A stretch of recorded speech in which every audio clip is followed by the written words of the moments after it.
Hace unas semanas estaba viajando por una ciudad en la que nunca antes había estado y me quedé sin batería en el móvil. La persona con la que estaba tampoco tenía internet en ese momento y eso para mí fue como una declaratoria de estamos absolutamente perdidos en esta ciudad.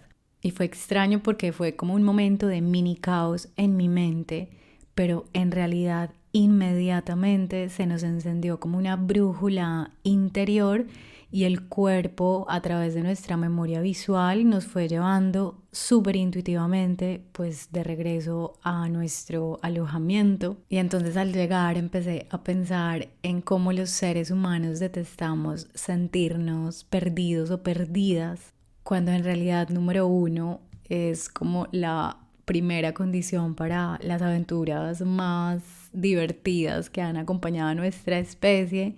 Y número dos, en realidad la incertidumbre, ya sabemos, es como básicamente el ADN del que está hecha nuestra existencia. Rebecca Solnit, una autora que adoro y admiro muchísimo, dice que el concepto de perdido tiene dos significados diferentes.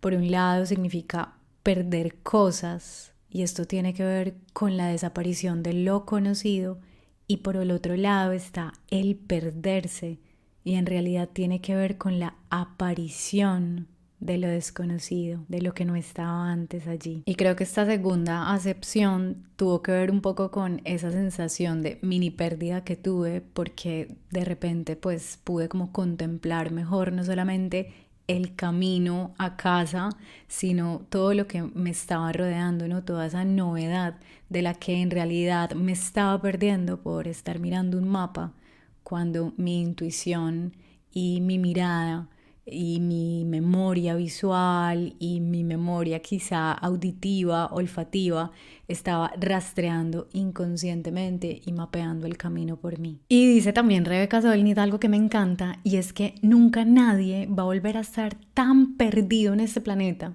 como aquellos primeros conquistadores que emprendieron viajes a lo desconocido y descubrieron nuevos continentes, nuevas selvas, climas, topografías, sin tener ni idea de a dónde en realidad habían llegado. Y entonces es verdad, o sea, es tan difícil en este momento entregarnos a esa experiencia de sentirnos perdidos o perdidas, aunque sea por unos minutos, que ni siquiera nos damos cuenta que no hay manera, a no ser que estemos en medio de una selva, en que podamos estar tan perdidos o tan perdidas como aquellos habitantes que no tenían ni idea, de verdad ni idea de hacia dónde iban. Siempre en este mundo, digamos, moderno, vamos a tener un punto de referencia, vamos a ver de dónde salimos y un poco vamos a saber hacia dónde vamos. Así que, ¿por qué evitar tanto el entregarnos al arte de perderse? Así que, sin saber muy bien a dónde íbamos a parar, porque nos permitimos un poco perdernos por la conversación, siento que de esto terminé hablando con el invitado de hoy, de cómo encontrar en la cotidianidad pequeñas y sagradas oportunidades para perdernos, y de hecho hacer como esos primeros exploradores que, en lugar de regresar cuando se sentían perdidos, optaban por transformarse. Conversaciones con gente normal, amigas, amigos, apasionados, expertos o no, ¿qué importa? En el fondo todos tenemos algo para decir, porque estamos llenos de preguntas, de historias, de obsesiones, de puntos de vista, de aprendizajes, de placeres, que hacen que nuestra cotidianidad sea mucho más extraordinaria de lo que creemos. Este es un podcast para celebrar la creatividad, la inspiración, la curiosidad y, ¿por qué no?, la imperfección. Bienvenidas, bienvenidos.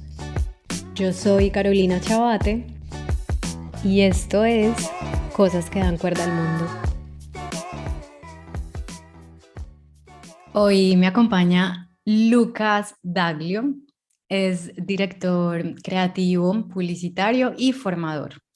Pasó por varias agencias de Buenos Aires y Barcelona antes de fundar lo que hoy es Stay Hungry, Stay Foolish, un proyecto maravilloso que admiro, me encanta, y que funciona como centro de investigación en creatividad.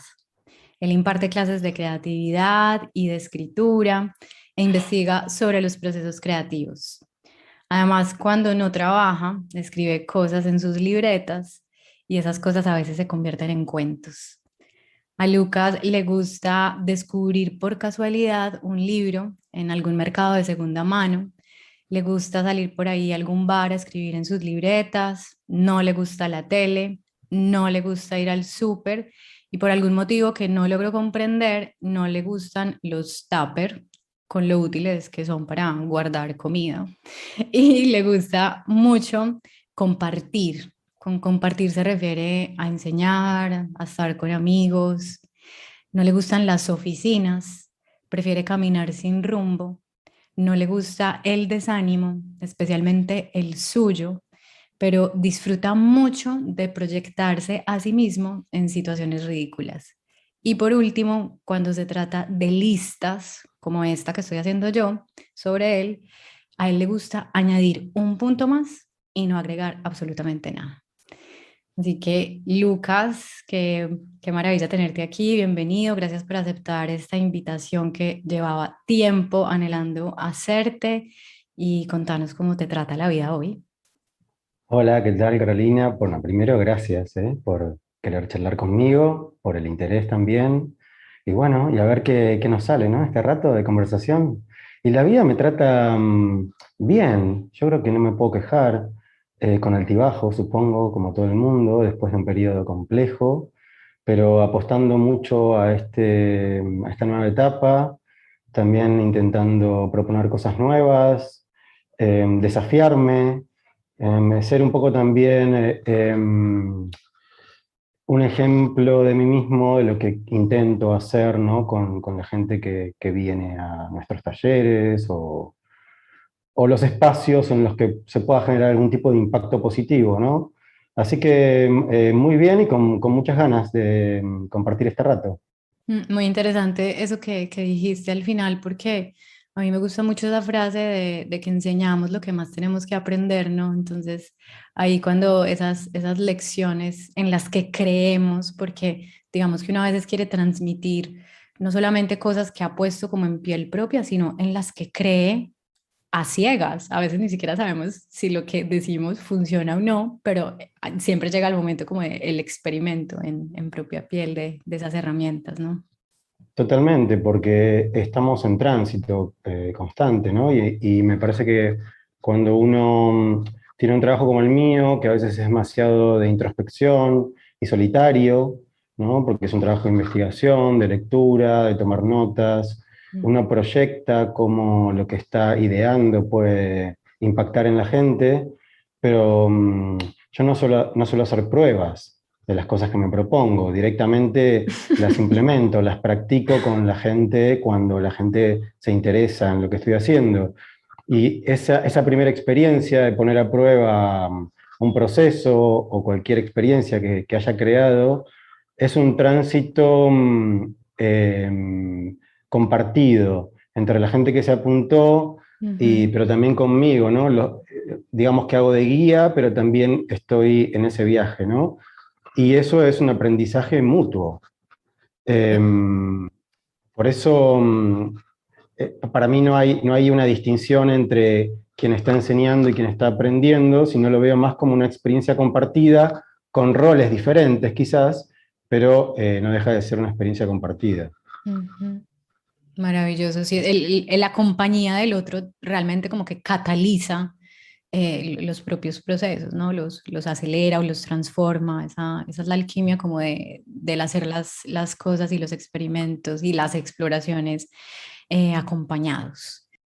Bueno, yo tengo que decir que cuando leo sobre las cosas que te gustan, que no te gustan, sobre tu biografía, y esto no me había pasado con ningún otro invitado o invitada, eh, era como, wow, o sea, es un poco yo en versión hombre, así que simplemente que quería decir eso. Y bueno, siempre empiezo por esta pregunta, como para conocer un poco más acerca de con quién estoy hablando. Es una pregunta que me gusta mucho, que te la haría, por ejemplo, en un bar si te conociera o en un hostel Ujú. si estuviéramos viajando, y es, ¿ha habido algún punto de giro como en la trama de tu historia de vida? ¿Algún momento en que se presentó una bifurcación y tuviste, ahora mirando hacia atrás, ¿no? En retrospectiva, juntando como esos puntos, decís, claro, si hubiera tomado esta otra decisión, a lo mejor hoy sería otro Lucas, sería otra persona completamente distinta, ¿no? Son como puntos de renuncia, de voy a renunciar a este futuro y me voy a ir por este otro futuro. Y entonces hoy cuando los ves es como un ex futuro tuyo, que ya definitivamente no fue o es en un mundo paralelo. Entonces, quisiera, como en la medida en que te voy contando esto, que se te viene a la cabeza. Eh, yo creo que todos los puntos de giro que en realidad van teniendo un impacto en el otro, ¿no? Porque al final es difícil saber cuál fue el primero y cómo nos vamos predisponiendo a recibir los que vienen después, ¿no? Cómo estamos preparados de a poco o nos vamos preparando para recibir esos puntos de giro, ¿no? A mí me parece que el primer punto de giro importante tuvo que ver con el descubrimiento de la lectura, con Mm. los libros. Me parece que eso fue uno de los grandes impactos en mi vida, tener esa conciencia del mundo amplificado, ¿no?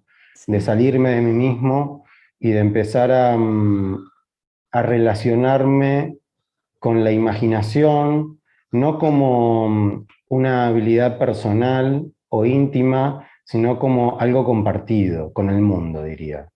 Y Sí. eso tuve la suerte de que me ocurra siendo muy joven, diría yo, a los 11 12 años, y que me impulsara a empezar a escribir.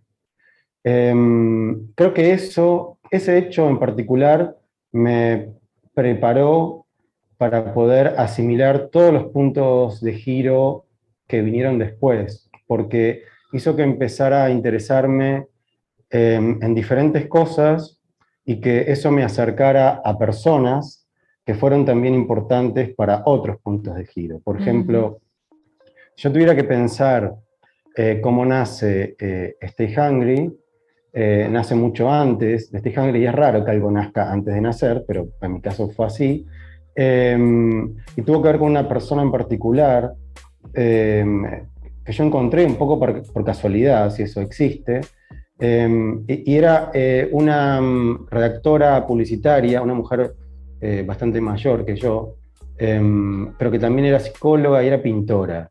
Primero, a mí me alucinó que una persona pudiera hacer tres cosas a la vez. Sí. Cuando estamos muy acostumbrados, creo que es un defecto, a creer de que en la vida uno puede abarcar un tema, Mm. ¿no?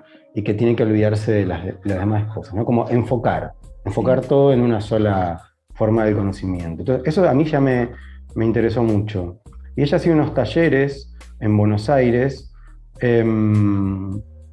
muy raros en los que vos tenías que pasar primero por una especie de entrevista personal con ella. Te invitaba a su casa, tenía una casa increíble, con un jardín adelante, me acuerdo, con un salón muy grande y con muchos libros en todos los lugares de la casa, Sí. desperdigados en todos los rincones.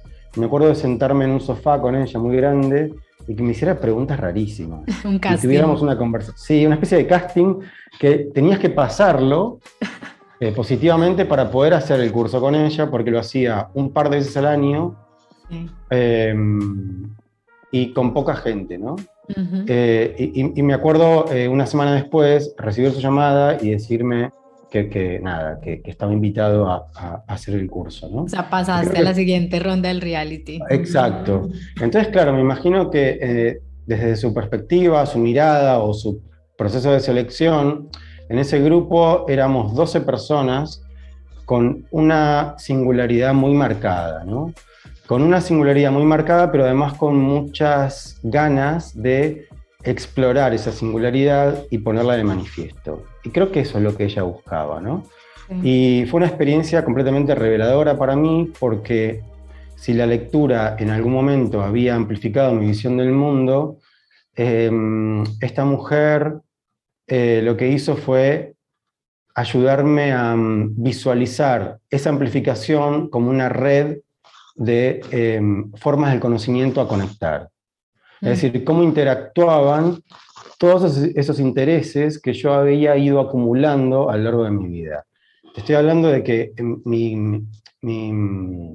amor por la lectura y por la escritura empezó a los 11, 12 años, y yo a esta persona la conocí cuando tendría 22, algo así, ¿no? Sí. Entonces quizás pasaron 10 años, y en esos 10 años fueron madurando en mí un montón de intereses y curiosidades que tuvieron un punto de convergencia Sí. en ese otro momento de mi vida. Y ese otro momento de mi vida me hizo darme cuenta, yo ya había terminado, bueno, estaba terminando mi carrera como redactor publicitario, me di cuenta que era lo que necesitaba para terminar de definir cuál iba a ser el siguiente paso en mi vida, que era básicamente ser un publicitario, pero también ser un investigador.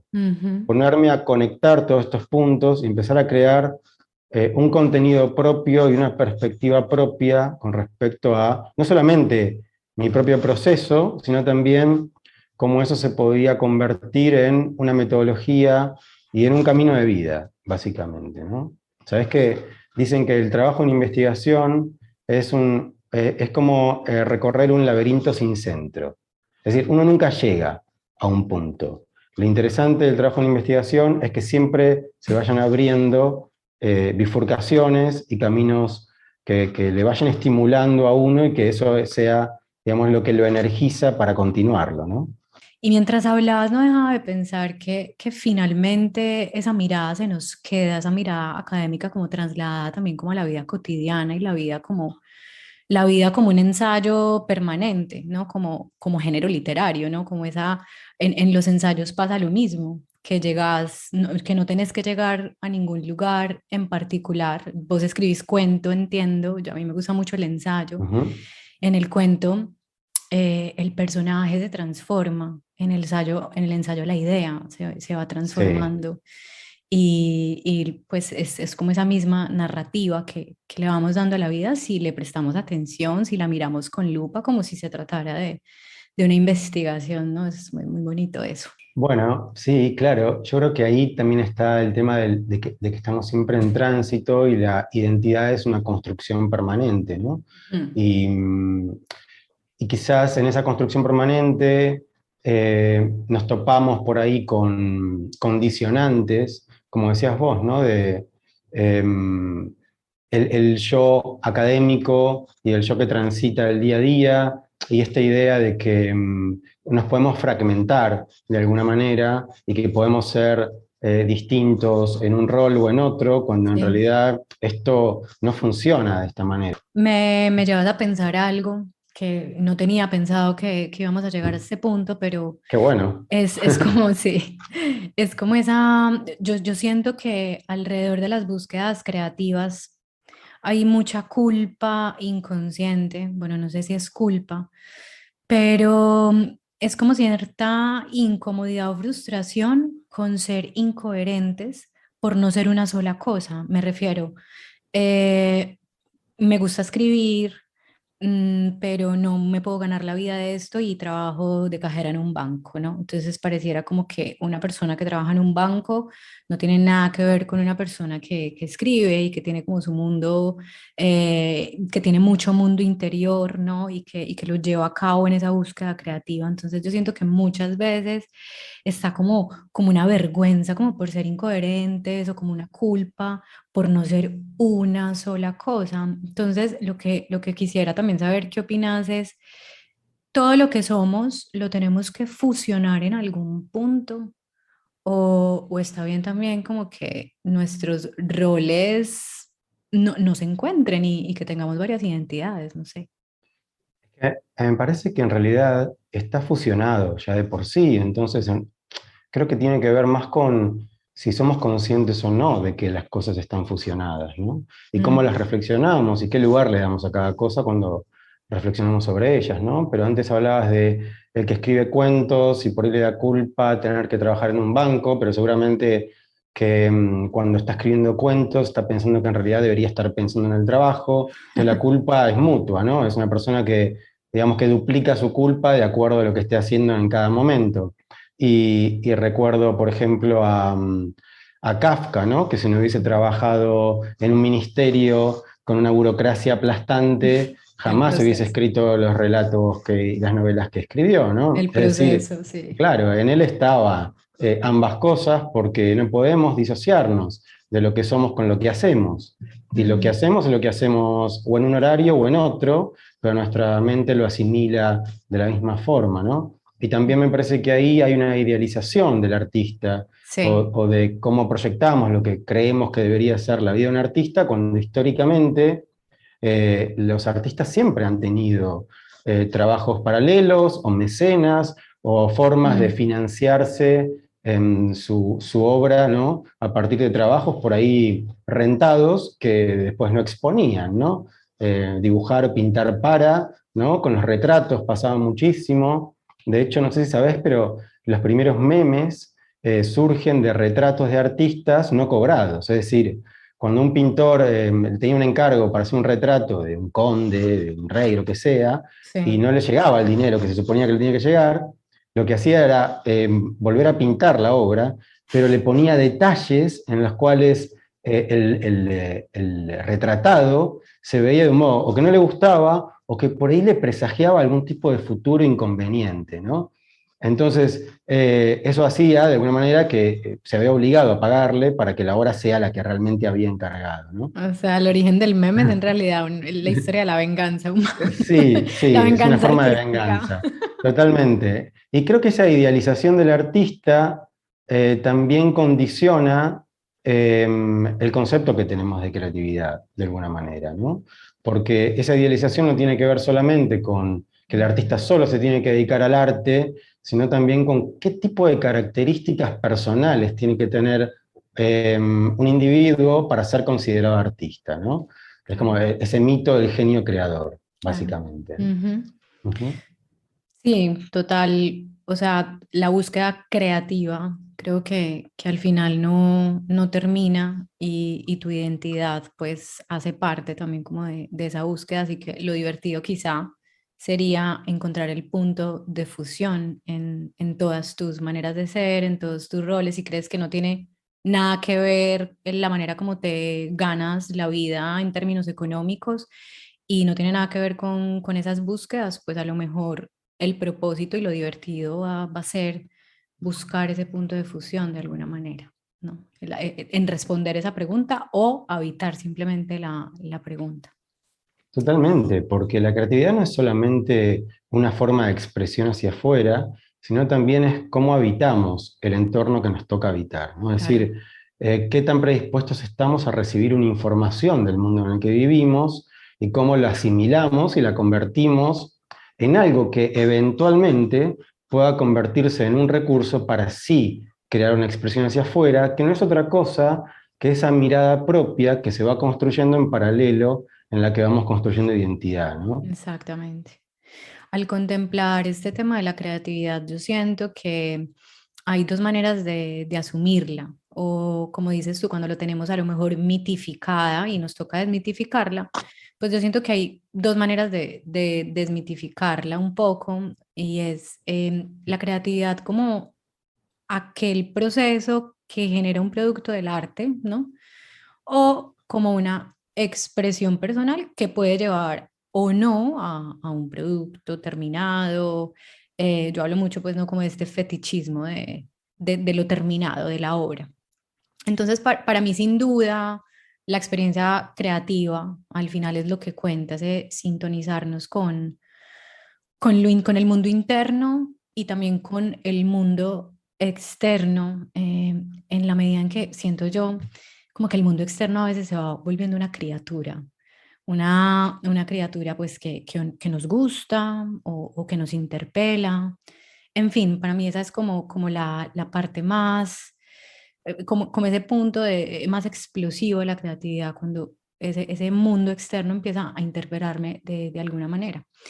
Bueno, sin embargo, en esa experiencia creativa de la que hablo, que no busca una obra o un objetivo determinado, me parece que hay como tema, es como muy claro oscuro esto. Y es un tema del que sé que has escrito y es el bloqueo creativo, que muchas veces pues puede ser una resistencia, puede ser una tendencia a aplazar patológica, pues una procrastinación así ya como llevada al extremo, o incluso lo más difícil, que es el arranque, ¿no? Ese primer inicio. Entonces ahí es Sí, como de las maneras como yo siento en sí. mi vida se ha expresado más el bloqueo creativo. Pero entonces, digamos que volviendo a esta definición que hago, ¿no? La experiencia creativa, por el placer de la búsqueda, entra ahí como una experiencia muy confusa en la que, oye, no se supone que yo disfrutaba de esto. Claro, ¿Por qué esto de lo que disfruto me está generando sufrimiento? ¿Qué es lo que sí. pasa ahí? O sea, ¿por qué o para qué nos hacemos eso? ¿Por qué nos bloqueamos?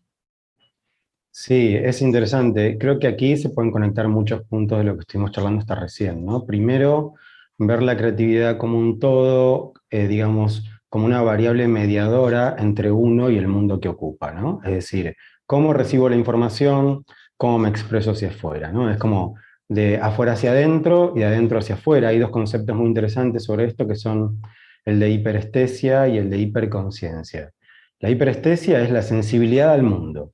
La definición de hiperestesia es cuál es tu sensibilidad al mundo, es decir, qué tipo de información recibo, cómo la analizo, cómo la reflexiono, cómo la proceso. Y después Mm, tenemos la hiperconciencia, que es a partir de esa información, qué capacidad tengo de análisis y de uso del lenguaje para expresar una mirada propia, ¿no? ujú, Entonces, cuando vemos la creatividad desde este punto de vista, nos damos cuenta que en realidad ser más creativos lo que nos proporciona es una manera de amplificar nuestra experiencia de vida. sí. Cuando amplificamos nuestra experiencia de vida, nuestra vida gana en riqueza de estímulos. Estamos más estimulados, nuestros intereses se diversifican, la diversidad de intereses es algo esencial para alimentar nuestras habilidades creativas, y eso nos mantiene en movimiento, y eso además nos ayuda a adquirir una cierta agilidad mental, porque nuestro cerebro es un músculo, como tantos otros, y cuando lo alimentamos y lo ejercitamos con la recepción de estímulos, se Sí. hace más fuerte y se hace más ágil. Mm, Entonces, ahí ya tenemos una buena base para que el bloqueo creativo se produzca menos. Además, cuando alimentamos nuestra creatividad de esta manera, a partir de la recepción de estímulos diversos, nuestros intereses son diversos y tenemos más posibilidades de que objetivo que nos proponemos, ¿no? Como tenemos la hoja en blanco, sí. tenemos muchas más posibilidades de encontrar un vínculo o un punto de interés con aquello que tenemos que trabajar. Para mí esto es importantísimo. Cuando se habla de la procrastinación, yo en realidad hablaría de qué tan interesado o interesada estás en eso que tenés que trabajar. Si Ujú. realmente te interesa aquello en lo que estás trabajando. Cuanto más estimulamos nuestra vida y más intereses tenemos, más posibilidades tenemos de encontrar un punto en común de conexión con aquello que nos proponemos. Si ya partimos de esa base, entonces hay una motivación. Y si hay una motivación, es más difícil que factores externos se interpongan en nuestro trabajo. Ujú. El bloqueo se produce por factores internos o factores externos. Los factores internos son los que acabo de mencionar. O Sí. bien, no hemos mantenido una vida estimulada, entonces nos cuesta más darle ese punto de inicio al trabajo creativo, o bien no podemos encontrar un vínculo, una conexión, un punto de interés que nos motive a iniciar el trabajo. Y los factores externos tienen que ver con que quizás los factores ambientales, el lugar, el espacio, la gente, el momento en el cual yo tengo que iniciar ese proceso no son los adecuados, ¿no? Entonces, ¿qué ocurre? Ocurre que de repente esos factores empiezan a estar en el foco y no aquellos que tienen que ver con el trabajo en sí. Cuando Sí. yo pongo el foco en todos esos factores, digamos, externos, y no en los factores que son propios del proceso que tengo que encarar, entonces estoy pensando en otra cosa, estoy poniendo la energía en otro lugar, me estoy estresando y estoy en blanco, Mm, básicamente, ¿no? Es muy difícil desandar ese camino cuando ya está provocado. Cuando se provoca ese tipo de bloqueos, es muy importante dejar de hacer lo que uno está haciendo. Tratar de no reincidir eh, en ese bucle en el que uno de repente entró sin darse cuenta, ¿no? Sí, como que Yo lo que propongo, sí, desgastas un camino como neuronal, ¿no? O sea, tienes como un proceso ya totalmente. de pensamiento frente a esto que te está generando ese bloqueo y lo andas una y otra vez, una y otra vez, una y otra vez. Totalmente. Me pongo a pensar, bueno, ¿por qué me piden? Lo llevo un poco a mi territorio, ¿no? De trabajo quizás habitual, que es el de la comunicación, ¿no? Sí. Bueno, ¿y por qué no le gustó mi idea si no me lo explicó bien? ¿Y por qué ahora el tiempo es menos del que yo creí que tenía? ¿Y por qué en vez de pagarme a 15 días me pagan a 30? Que son todas cosas que son importantes, pero que son, digamos, satélite de lo que realmente tengo que hacer, que es el trabajo creativo, ¿no? Ujú. Entonces, cuando impera más lo satelital que lo puramente creativo, entonces ahí sí yo estoy desviando mi atención, mi energía también. La creatividad requiere de mucha energía, muchísima energía. Nuestra mente ocupa más de la mitad de nuestra energía corporal, entonces cuando estamos pensando es realmente algo agotador, y si diversificamos esa energía en diferentes aspectos y no en el que deberíamos, entonces el bloqueo es algo que ocurre de manera inmediata, diría yo, ¿no?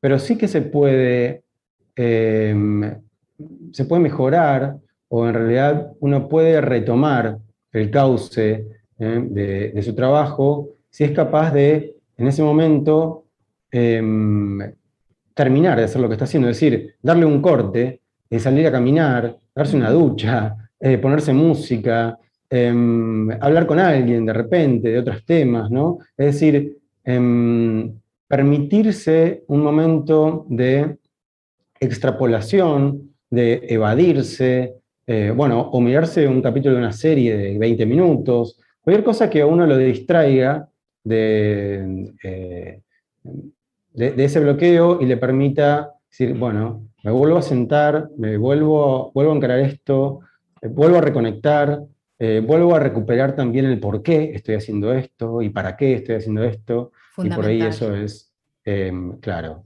y eso es todo, ¿no? Pero en todo caso, me parece que lo más importante es recuperar aquello que dije primero de el mejor enemigo del bloqueo es mantener una vida amplificada, con estímulos, diversificar intereses y sobre todo poder encontrar ese vínculo, esa conexión con lo que uno está haciendo para que eso se transforme en motivación y la motivación también en energía, ¿no? Que ahí también entramos pues como a otros terrenos y es qué tan dispuesto, dispuesta estás a amplificar ese mundo. Y si no estás dispuesta a amplificarlo, entonces ahí hay que ir más para adentro y ¿por qué? ¿Por qué el miedo a amplificar el mundo? ¿Por qué el miedo a amplificar los estímulos que, bien lo dices tú, pues al final nutren lo que estás haciendo, tu objetivo? También pienso en lo emocional, ¿no? Como muchas veces ese factor externo de bloqueo del que hablabas, pues nos genera como, nos conecta, por ejemplo, con la sensación de fracaso, que es un tema que a mí me ha acompañado en mis búsquedas creativas. Entonces muchas veces es como que o sea, el bloqueo no tiene tanto que ver con lo que estoy haciendo en sí, sino con la emoción que en ese momento me está despertando. Entonces ahí también es como muy inteligente como discernir, ok, esto que Ujú. estoy sintiendo frente a la tarea que quiero hacer, sí está relacionado con la tarea o a lo mejor tiene que ver con un recuerdo de otra historia en mi vida en la que tal por cual, las circunstancias son similares, entonces es muy interesante también o sea, muchas veces es interesante. Me desconecto de la tarea y me voy como a recibir estímulos externos que un poco Ujú. me aligeren y me quiten como esa niebla, o me voy para adentro y es como, bueno, a ver, ¿esto de dónde viene? Y que creo que también son como, que ya tendría que ser ese el bloqueo interno, ¿no? Ese sería ya un bloqueo interno, supongo. Y con lo que decía yo al principio de, bueno, la procrastinación es uno, Otro, el arranque, el inicio. ¿Por qué empezar es tan difícil? Ujú. Sí, bueno, me parece que en realidad ahí lo interesante es hacer cierto proceso de reflexión de si uno, como profesional, si en el caso de que uno utilice la creatividad en el día a día, ¿no? Como parte de sus habilidades profesionales, ¿no? ¿Tengo un método de trabajo? Es decir, ¿tengo un proceso de trabajo?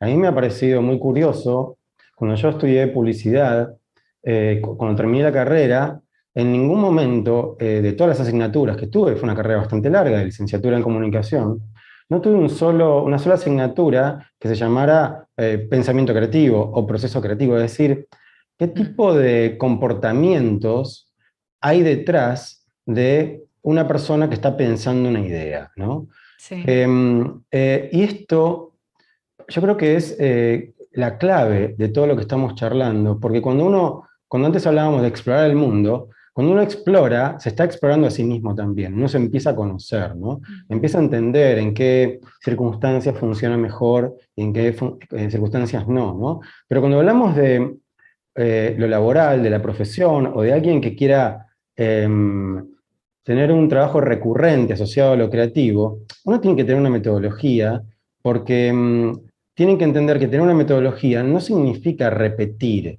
o repetirse, sino tener una estructura sobre la cual pueda crear modificaciones, ¿no? Así como la Ok. vida es rutina más cambio, ¿no? En el proceso creativo funciona parecido, ¿no? Porque uno puede descansar sobre lo que conoce e introducir sobre eso cambios Ujú, que le ofrezcan novedad, ujú. cambios en el proceso que le ofrezcan sorpresa, ¿no? Un proceso creativo es la planificación de un azar, es planificar el azar, es decir, diseñar un camino con un territorio en el cual parte de un lugar conocido en el Ujú. que tiene que estar predispuesto a perderse. Y en ese perderse tiene que tener el criterio para darse cuenta de que ha encontrado algo que puede tener un valor. Yo así defino un proceso creativo. Me Entonces, siempre encanta. tiene una primera etapa que es de investigación, ¿no? Se supone que uno conoce medianamente el tema sobre el que va a trabajar y si no lo conoce mejor porque tiene la oportunidad de conocer algo nuevo. Entonces, eso ya de por sí le añade una motivación a todo el proceso. Y a medida que uno va transitando todo ese proceso de investigación inicial, también se va vinculando con el tema, se va formulando preguntas, va verificando qué tipo de prejuicios tenía sobre eso, que de repente son validados o no, qué tipo también de cuestionamientos hace sobre ese tema, y de repente está empezando un diálogo consigo mismo y un diálogo también con ese mundo al cual se está acercando, ¿no?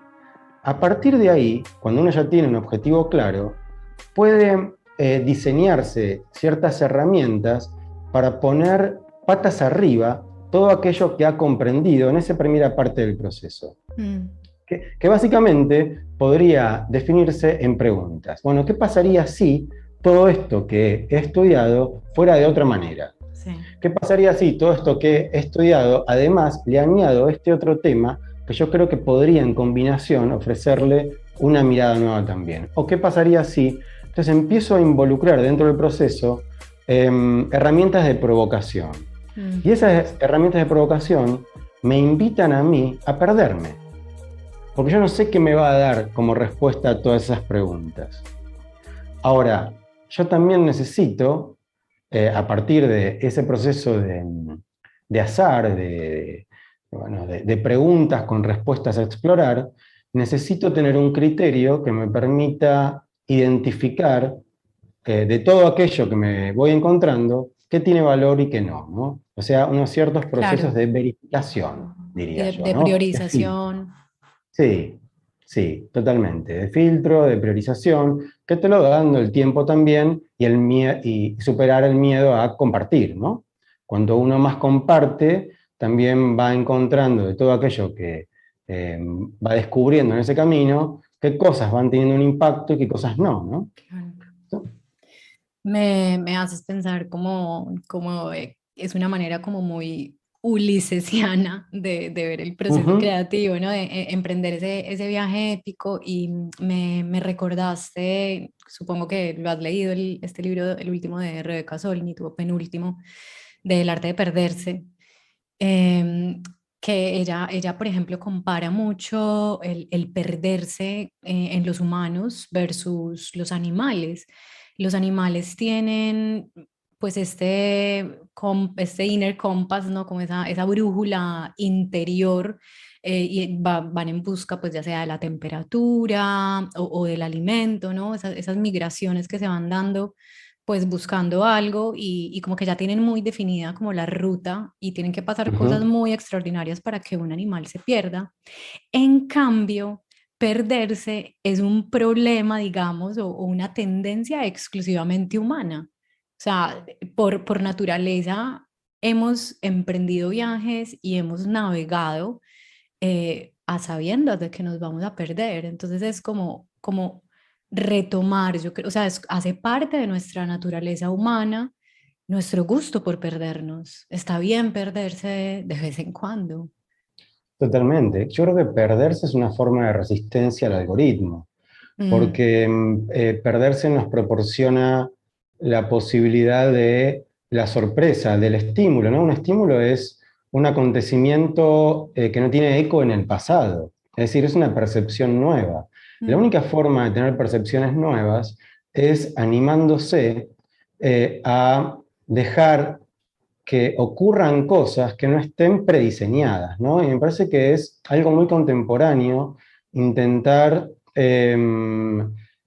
ser efectivos en todas nuestras decisiones con respecto a nuestro tiempo de ocio, sobre todo, ¿no? sí. Esta preparación con tanto tiempo de antelación de todo lo que voy a vivir en tal o cual lugar, eh, hace que de alguna manera perderse no sea una posibilidad o incluso perderse sea un desatino, una mala decisión, ¿no? Algo malo que nos ocurre. Y creo que al final de cuentas, uno solo se puede perder si siempre persigue un propósito en concreto. Es decir, perderse en el mal sentido, lo digo, ¿no? En quienes creen que es malo. Si yo Ok. no persigo ningún propósito, si yo no tengo un objetivo en concreto cuando salgo a caminar, no hay manera de que yo me pierda, porque perderme en función de qué, Mm, ¿sí? Por el contrario, lo que hago es hacer que el trayecto siempre sea de ida, mm, ¿no? Que no tenga un retorno. propósito de conectar un punto A con un punto B, que además hace que ese utilitarismo, ¿no? de la trayectoria haga que yo no sea consciente tampoco de los lugares por los que paso. Claro. Si solo estoy enfocado en el lugar al que estoy yendo, entonces poco me puede importar qué va a ocurrir, ¿no? En el mientras tanto. Y eso va también en contra de todo lo que estamos hablando desde el inicio de nuestra charla, que es el de poder recibir estímulo, ¿no? El de poder estar más presente y habitar mejor los espacios en los que vamos transitando. Em, Completamente de acuerdo con la idea del libro. Creo que también ahí podemos aportar otros libros súper interesantes como Caminar, de David Le Breton, que es un libro de elogio, filosofía del ¿no? caminar, Elogio del Elogio del caminar. Caminar. Sí, y Caminar, por eso me confundí, es el de Henry David Thoreau, que es un libro también muy, muy bonito sobre el arte de caminar y el arte de perderse, nada, que son lecturas también muy interesantes, ¿no? A menudo, digamos que con esto del caminar, me acuerdo como de cómo te condiciona la mirada el lugar de donde creces, o sea, como caminar siempre por el mismo lugar. Eso a mí muchas veces me genera pues el habitar por largo tiempo un territorio específico. Los lugares en los que crecemos también, por ejemplo, tienen una influencia enorme sobre nuestra manera de mirar y sobre nuestra manera de dejar de percibir ciertas cosas o de conceptualizar el mundo de cierta manera, incluso de las metáforas que tenemos para vivir, pues también como que de alguna manera no las otorga el lugar del que venimos. Y le dan forma también a nuestros propósitos en la vida. Pero a mí migrar me ha como desestructurado mucho esas metáforas, esa manera de mirar, esos propósitos que me han ido impulsando porque he ido conociendo otras formas de vida, otras formas de vivir la vida, no tan latinoamericana, que tampoco conozco muy bien la Argentina, ¿no? Pero digamos que, bueno, esos lugares de donde venimos son en gran parte como la fuente de nuestra subjetividad, digamos. En qué manera migrar, porque entiendo que hace rato vivís en Barcelona, en qué manera ser migrante te ha, te ha cambiado esa mirada hacia el mundo y hacia tus propósitos? Yo viajé por primera vez a Europa cuando tenía 19 años. Tuve la suerte y el privilegio de poder hacerlo en una época en la que por ahí no era tan natural hacerlo, ¿no? Creo que fue el año 98, por ahí. Y, y eso para mí fue un impacto. Yo no tenía mucha idea de a dónde estaba yendo. Hice un recorrido bastante extensivo por muchas ciudades de Europa. Estuve 2 meses y pico viajando de mochilero con dos amigos. Y entonces yo creo que mi proceso de emigración empezó en ese momento. Si bien emigré de forma definitiva a los 30 años, yo empecé a emigrar a los 19 años. Yo creo que empecé a emigrar cuando empecé a leer Ujú. y lo terminé de hacer de manera tangible cuando hice ese primer viaje, porque en ese primer viaje fue cuando decidí que en algún momento de mi vida me iba a venir a vivir aquí a Barcelona, ¿no? Y me parece que eso tiene mucho que ver con que nuestra cultura, incluso siendo latinoamericanos, nuestra cultura es muy de la cultura europea porque la historia Sí, que estudiamos es la historia europea, ¿no? Pero más allá de eso, a mí me impactó mucho una forma de habitar el espacio público en Europa que yo no había encontrado en Argentina, o al menos en los lugares en los que yo viví en sí. Argentina, ¿no? Porque si no sería generalizar demasiado. Porque Argentina es un país muy grande, con muchos matices, ¿no? Pero sí, desde mi experiencia, a mí me había impactado mucho ver la gente en la calle, que es algo que sigo disfrutando mucho hasta el día de hoy. La Sí, vida en la calle, que es en realidad la vida en el contacto con los otros y donde se puede producir esa experiencia eh, sorpresiva. ¿No? Yo creo que la vida se enriquece cuando uno es capaz de conectar con gente que no estaría en los espacios en los que uno está acostumbrado a ocupar, claro. ¿no? Es algo que pasa mucho en los talleres también, ¿eh? Yo les Ujú. pregunto en un momento si creen que se hubiesen conocido en un ámbito, en sus ámbitos, ¿no? Lógicos y habituales. Y la Sí. mayoría de las veces dicen que no se hubiesen conocido en otros ámbitos. Yo creo que el espacio público ofrece esa posibilidad. Jorge Wagensberg, un pensador catalán que me gusta mucho, es científico, fue el creador de un museo aquí que se llama Cosmocaixa. Sí. Cosmocaixa fue el primer museo que en su entrada puso un cartel que decía prohibido no tocar, ¿no? Él decía que el lugar más importante en una universidad era la cafetería, porque era el único espacio en el que dos personas que estudian cosas completamente diferentes se podían encontrar a conversar, ¿no? Y que una Maravilloso. conversación solo puede ser buena cuando las personas las que están participando de esa conversación no ignoran lo mismo, ¿no? Y, y yo creo que en el espacio público, en la calle, en los lugares que habitamos constantemente, está lo imprevisible y está realmente la dinámica de la vida y el movimiento de la vida y de los cambios que se producen y que se están produciendo constantemente cuando no somos conscientes de que están ocurriendo, ¿no? Mm. Y yo creo que ahí empecé a migrar. Entonces, para mí, el cambio no fue un impacto, o sea, fue un impacto siempre muy positivo. Y mis raíces están muy presentes en el sentido de que sigo siendo un observador, Claro. soy partícipe y al mismo tiempo un observador con cierta distancia de todo lo que ocurre a mi alrededor, ¿no? Y sí, Me la parece mirada que extranjera, ¿no? O sea, totalmente, ese no dejar de ser extranjeros también nos asegura como un palco, ¿no? Frente a la totalmente. cotidianidad. Ujú. Ojo, ese poder de observación también se puede ejercitar con la escritura y con la lectura, ¿eh? No hace falta Claro. tener Ya. toda esta experiencia que yo estoy contando para poder afinar este tipo de sentidos, ¿eh? Cuando uno escribe, uno se transforma en observador, uno escribiendo ensayo, escribiendo cuento o un diario personal, ¿eh? Uno se distancia de sí mismo en el proceso de escritura.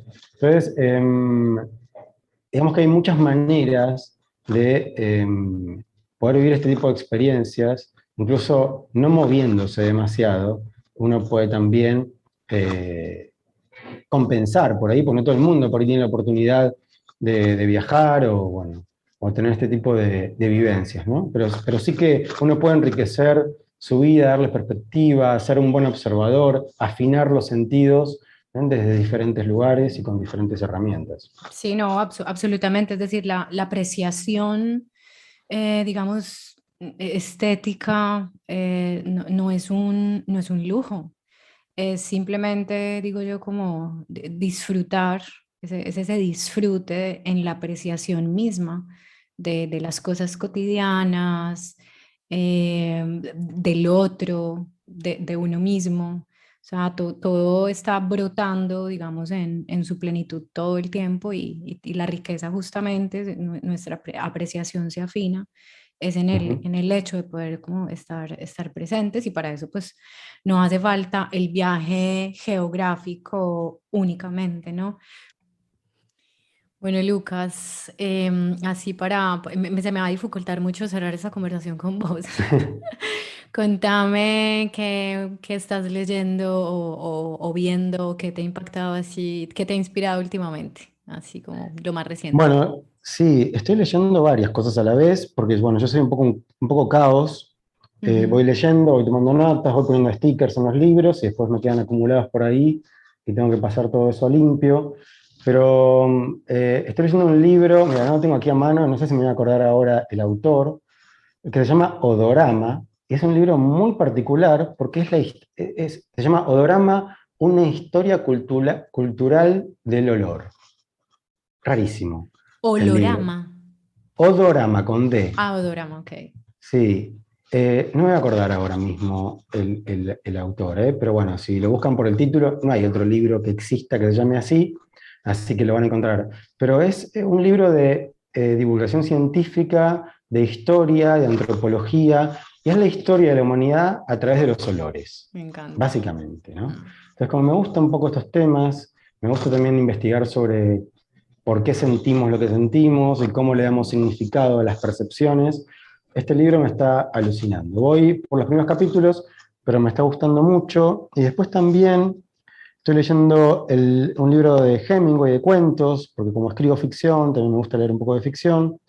Leo mucho cuentos también. Y leo mucho también sobre bueno, literatura fantástica, ciencia ficción.